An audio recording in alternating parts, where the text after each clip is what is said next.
सर्वेभ्यो नमो नमः। सुस्वागतम। वह चिड़िया जो, इस कविता का हम पाठ कर चुके थे, जिसके रचनाकार श्री केदारनाथ अग्रवाल जी हैं।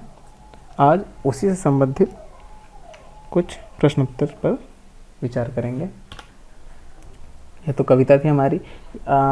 एग्ज़ाम में भी या वैसे भी भाषा के दृष्टिकोण से आप किसी पद्यांश को पढ़ के उसका उत्तर दे पाते हैं या नहीं, यह एक विचार का विषय है। और आप पहले भी ऐसे प्रश्नों को उत्तर देते रहे हैं, जैसे सीन अनसीन पैराग्राफ होता है, सीन पैसेज अनसीन पैसेज है, पठित गद्यांश अपठित गद्यांश। तो ये पठित काव्यांश है।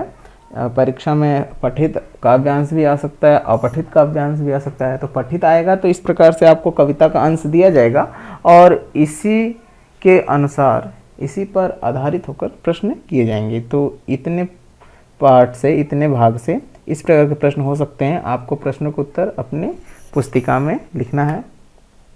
प्रथम पद्यांश से इस प्रकार के प्रश्न: कवि एवं कविता का नाम लिखिए, चिड़िया क्या खाती है तथा कैसे, प्रस्तुत काव्यांश से चिड़िया की विशेषता लिखो, चिड़िया को किससे प्यार है।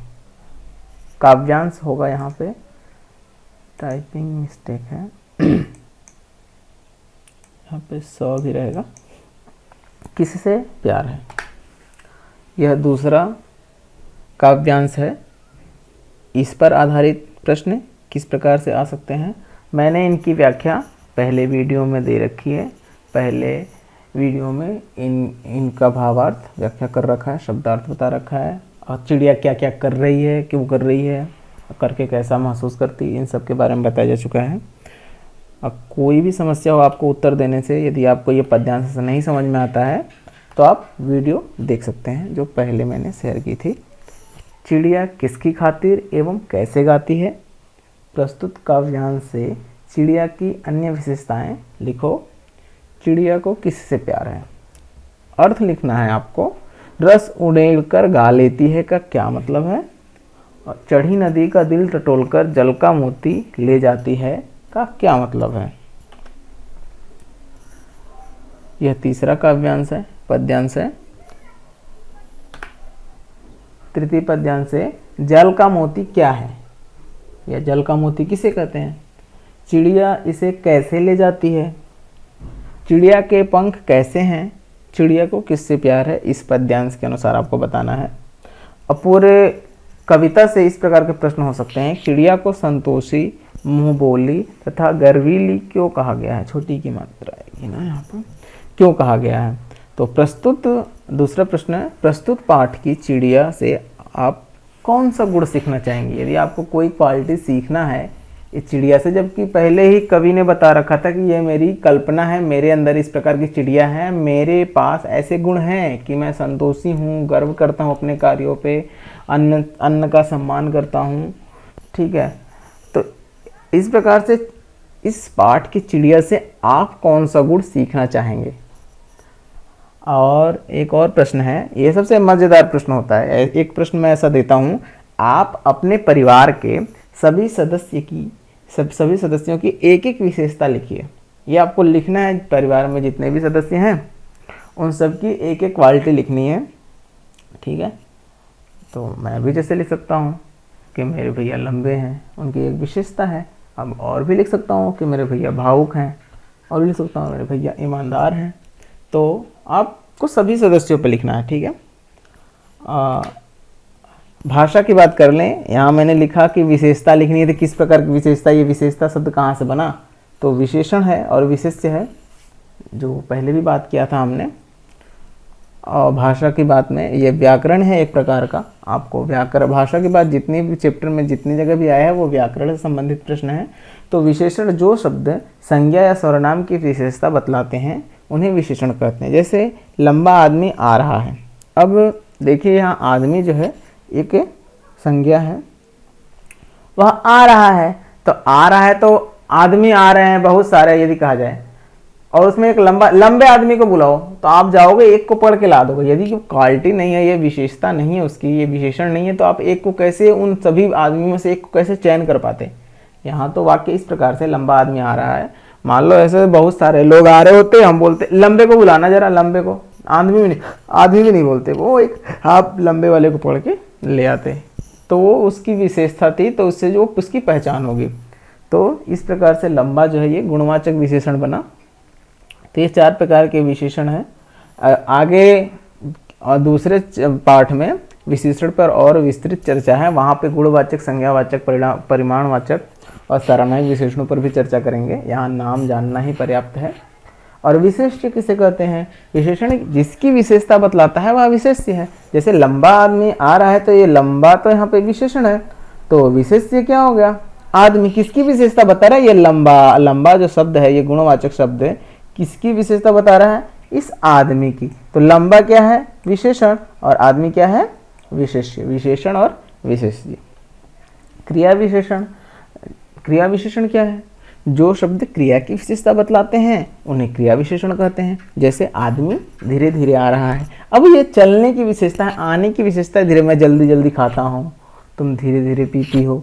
तो ये अलग अलग प्रकार का, तो ये क्रिया को दिखाने का जो तरीका है, क्रिया कैसे की जा रही है, उस क्रिया की विशेषता है। तुम बहुत तेज पढ़ते हो, तो तेज पढ़ना उसकी विशेषता है कि वो तेज पढ़ता। तुम तो अटक अटक कर पढ़ते हो, तो अटक अटक कर पढ़ना भी एक विशेषता है। हालांकि अच्छी विशेषता नहीं है, अच्छी क्वालिटी नहीं है, पर विशेषता तो यह भी है। आपके पाठ्य पुस्तक में भी विशेषण और विशेष्य को इस प्रकार से दर्शाया गया है। देखिए, पंखों वाली चिड़िया, यहाँ पे पंखों वाली चिड़िया की विशेषता बतला रहा है। पंखों वाली यहाँ पे विशेषण है और चिड़िया जो है विशेष्य है। पर उसके नीचे वाली लाइन में देखिए, इस पंखों वाले विशेषण का भी एक विशेषण बना, नीले पंखों वाली चिड़िया। तो इस विशेषण का भी एक विशेषण बन गया है, नीले पंखों वाली चिड़िया। वैसे ऊपर वाली दराज, तो यहाँ पे एक और शब्द ऐड हो गया है, सबसे ऊपर वाली दराज। तो यहाँ यह भी दराज की एक और विशेषता बता रहा है, जो ठीक है कि वो सबसे ऊपर वाली दराज। ऊपर वाली दराज में कई सारे होंगे, तो अब यदि बोल दिया जाए सबसे ऊपर वाली दराज, तो एक और स्पेसिफिक हो गया। ठीक है। वैसे पंखों वाली चिड़िया, हमारे यहाँ जितनी भी चिड़िया हम एक झुंड देखेंगे कबूतरों के, तो बोल सकते हैं पंखों वाले कबूतर। पर यदि बोल देंगे व्हाइट पंखों वाला, तो व्हाइट पंखों वाला तो हो सकता है एक हो, दो हो, वो अच्छे लग रहे हैं, व्हाइट पंखों वाला अच्छा लग रहा है। तो इस तरह से सफेद पंख वाला ज्यादा अच्छा है, सुंदर है, तो उस प्रकार से एक और विशेषण बनेगा उसका, विशेषण का विशेषण। अब यहाँ पे देखिए, यहाँ पे वही जो विशेषण का रेखांकित शब्द विशेषण का काम कर रहे हैं। ये शब्द चिड़िया के दराज, संज्ञा आदि की विशेषता बता रहा है। रेखांकित शब्द विशेषण है, चिड़िया दराज आदि विशेषण है, जो मैंने अभी बताया है। वाला वाली जोड़कर शब्द बनने वाले शब्द विशेषण कहे जाते हैं। और ऊपर जैसे दिए गए उदाहरण है उनके अनुसार आपको ये वाले प्रश्न भी करने हैं। जैसे मोर वाला बाग है, मान लो आपके ही सोसाइटी में 2 बाग हैं, बाग का मतलब बगीचा, गार्डन, 2 गार्डन है, दोनों में मोर रहते हैं। ठीक है, दोनों मोरों वाले बाग हैं, मोरों वाले गार्डन है। तो मोरों वाला बाग है, तो दोनों को आप कैसे स्पेसिफिक करोगे? तो आप बोल सकते हो पुराना मोरों वाला बाग, नया मोरों वाला बाग, इस तरह से एक विशेषता होगी ये, पुराना मोरों वाला बाग, नया मोरों वाला बाग। आप ऐसे कुछ भी कर सकते हैं। ठीक है, छोटे मोरों वाला बाग, बड़े मोरों वाला बाग। बाग यदि 2 है, उनकी भी और एक विशेषता बतानी है, तो एक और हम विशेषण जोड़ देंगे तो और वो विशेष्य हो जाएगा। वैसे ही पेड़ों वाला घर, कैसे पेड़ों वाला घर आपको बताना है, कैसे बता रहे, यहाँ कैसे प्रश्न करेंगे तो हो सकता है आपको एक विशेषण मिल जाए, कैसे या कैसा। ठीक है, कैसा मोरों वाला बाग, या कैसा पेड़ों वाला घर, कैसा फूलों वाली क्यारी, कैसी फूलों वाली क्यारी है, कैसा स्कूल वाला रास्ता, लंबा स्कूल वाला रास्ता, छोटा रास्ता, स्कूल वाला रास्ता जाएंगे, आज लेट हो रहा है, छोटे स्कूल वाले रास्ते चलेंगे। तो इस तरह से आप विशेषण जोड़ना है इन सभी रिक्त स्थानों पर। और क्रिया विशेषण से यहाँ संबंध है, जैसा कि यहाँ पे है रुचि से खाना, खाना बहुत अच्छे से खाना चाहिए। देखिए, हमें भी खाना चाहिए, जैसे चिड़िया रुचि से खाती है, ये कुछ नौटंकी नहीं करती है अपने मम्मी से, अपने पापा से, तो जो मिलता है बहुत आनंद के साथ खाती है। तो रुचि से खाना तो अच्छी आदत है, तो रुचि से ये विशेषता है। हम सबकी विशेषता भी ऐसी बननी चाहिए कि जो खा रहे हैं वो रुचि से खा रहे हैं, यानी कि बस खा ले रहे हैं, ऐसा नहीं होना चाहिए। खा रहे हैं, अच्छे मन लगा खाइए, क्या है। तो वैसे ही मधुर स्वर में गा लेना, रस रुढ़ कर गाना, यह भी एक गाने की विशेषता है। ठीक है ना, गाने की विशेषता क्या है कि वो मधुर स्वर में गा रही है, ऐसा नहीं कि वो तो फटे ढोल की तरह गा रही है, वो मधुर स्वर में गा रही है, ये विशेषता है। तो यहाँ रुचि से खाना, ये भी रुचि से यहाँ पे क्रिया विशेषण है ये, क्योंकि ये क्रिया की विशेषता बतला रहे हैं। क्रिया शायद मैंने बताया होगा कभी किसी और वीडियो में, व्याकरण के जब बताया जा रहा होगा। तो कविता की इन पंक्तियों में मोटे छापे वाले शब्दों को ध्यान से पढ़िए, जो बोल्ड अक्षर हैं उसमें रुचि से और रस कर ये ढंग है एक प्रकार के हैं जो विशेषता बता रहे हैं क्रिया की, ये गाने की विशेषता, यहाँ पे खाने की विशेषता। इसी प्रकार से क्रिया विशेषण आपको इन वाक्यों से छाट कर लिखना है, इन वाक्यों से छाट कर एक क्रिया विशेषण लिखना है, ठीक है। जैसे सोनाली जल्दी जल्दी मुंह में लड्डू ठूसने लगी।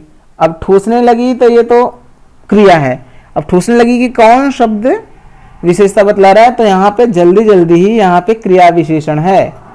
जल्दी जल्दी ठूसना ये क्रिया विशेषण हो गया, क्रिया की विशेषता बता रहे कि वो क्रिया जल्दी जल्दी की जा रही है।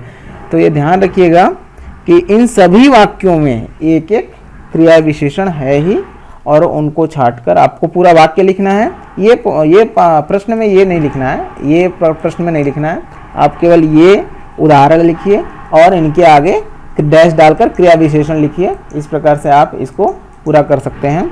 वैसे ही यहाँ पे इस परिभाषा को लिखने की नहीं जरूरत है, क्योंकि मैंने पहले ही ये लिखवा दिया है। आप इन्हीं तीनों को बस लिख लीजिएगा, विशेषण को, विशेष्य को और क्रिया विशेषण को।